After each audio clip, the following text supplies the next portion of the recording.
खुलुमबाय। गिबियावनो गोदान बोसोरनि हामलायनायखौ बयनिसिमबो बावहरग्रोनाय जाबाय।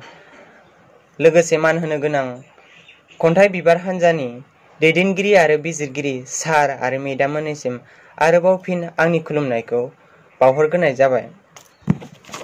गिबियावनो आं आंनि सिनायथिखौ होनो आखायाव लादों।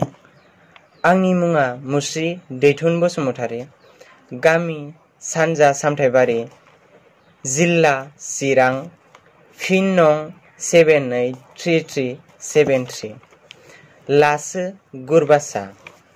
आथिखालाव खोनानो मोननाय लकडाउनाव अनलाइन खन्थाइ आवरायनाय बादायलायनायाव बयबो आवरायनाय खोनानानै आंबो खन्थाइ दोंसे आवरायनो होननानै लानानै फैदों।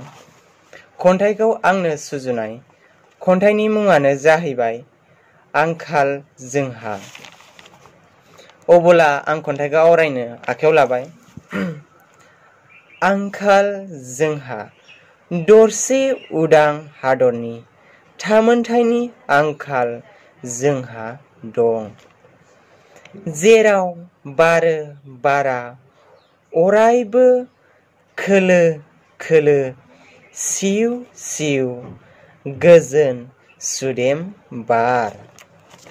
नाथाय माखासे दैदेनगिरिनि आंखाल जोंहा दाबो दं।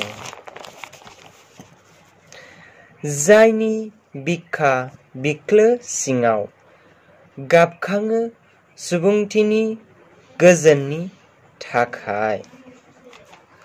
जिउजों रुजुनायाव सुबुंनि महरै उदांस्रिनि आंखाल जोंहा।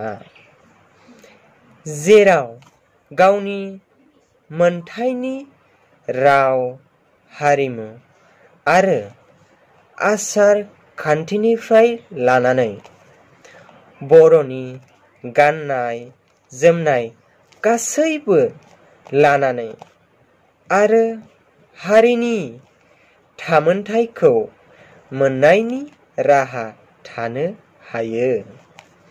नाथाय अनफावरि सुजुगिरि दैदेनगिरिनि आंखाला जोंहा दाबो दं।